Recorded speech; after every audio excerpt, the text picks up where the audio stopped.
Doctors worldwide are stumped by mysterious hepatitis cases in healthy young children that have been rising at a shocking speed.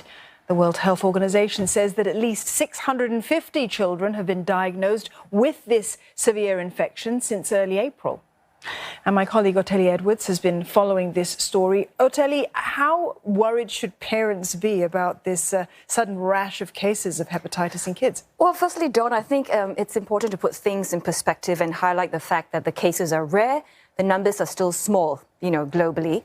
And there is no real need to panic at the moment. But something notable, I guess, is what the experts are saying. And I guess what's also disconcerting is the fact that, these numbers, the cases have actually doubled in just a matter of weeks. And, Dawn, you've got two girls, right? Can you imagine, like one day you're playing with them, you're reading a story to them, you're taking them to school, and the next day they're in bed, they can't get up to walk, and they might even need a liver transplant. Yeah, it's not something that you want to consider happening, is it? No, it's, every parent's, worst nightmare. So the thing is that these are super healthy kids with no underlying health conditions.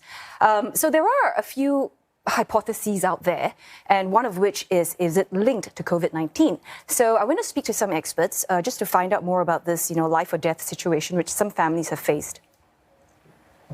You go down the slide, see Mum? Coming down. Looking at 2-year-old Fia Castle-Smith from Belfast, it's hard to believe not so long ago the toddler wasn't able to even walk, let alone play.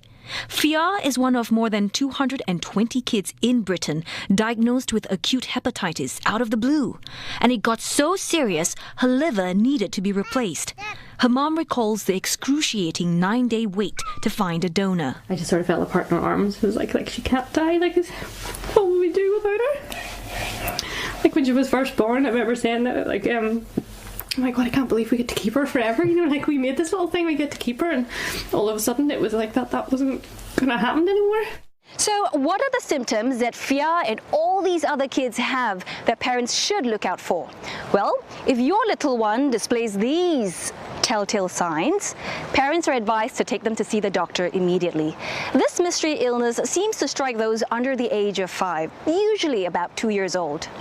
So what's causing it? Well, health investigators don't have a smoking gun. They have been able to narrow some things down. What we know is that the common viruses that cause acute viral hepatitis, usually that's hepatitis A, B, C, and E, have not been detected in these cases. And importantly, there's no link to the COVID vaccination, as the majority, around 85%, were not vaccinated. And the key working hypotheses that have been possible links to adenovirus, which is a common virus that can cause respiratory infections and gastrointestinal upsets in children, but normally this is mild, or a link in some way to COVID. And these could either be working together as what we call cofactors or independently. One hypothesis is also whether COVID-19 lockdowns and overly sanitized environments have weakened the immunity of kids during their formative years. Particularly the very young children, would not have had the usual exposure. They would have otherwise developed some immunity. And so this may explain an enhanced susceptibility, and therefore why a common virus like adeno might be causing more severe disease. More than half of the cases currently come from the United States and the United Kingdom, but Southeast Asia is reporting more unexplained liver problems.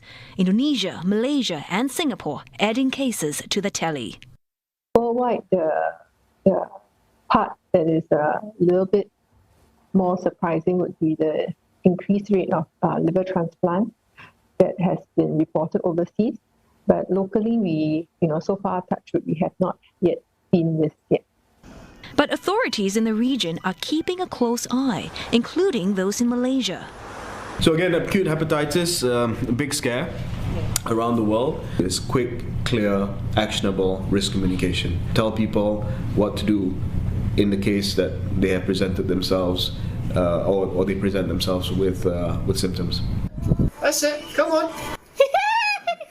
As for the survivors, Fia Castle-Smith had to learn to walk all over again after the transplant.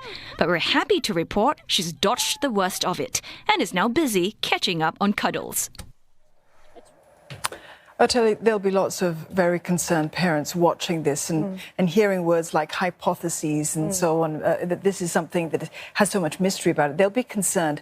After speaking to all the experts that you have checked in with, what's the takeaway for parents going forward? Well, I guess the good news is vaccination is not the cause of it. And again, I have to highlight that, the numbers are small globally. But aside from the symptoms that, we saw in the package, jaundice, which is the yellowing of the eyes and the skin, some of the things that parents should take note of is, pain in the right abdomen, for instance, nausea, loss of appetite, basically any sort of, unusual behavior. It's just safest to, go see the doctor. And actually, there is a big controlled study that's happening in the UK right now where they're trying to find out whether if adenovirus, is it a causal link or a causal link, which hopefully we'll know the results in a couple of weeks' time. So for now, I think the takeaway for parents is don't be alarmed, but be alert. And you know what? It's also not a bad thing to just let your kid, roll around in the mud once in a while to, who knows, and it might build up their immune system. They have to continue living their life, but the parents ought to be on guard, alert to this, to what's happening. Oteli, thank you very much for that. Oteli Edwards there.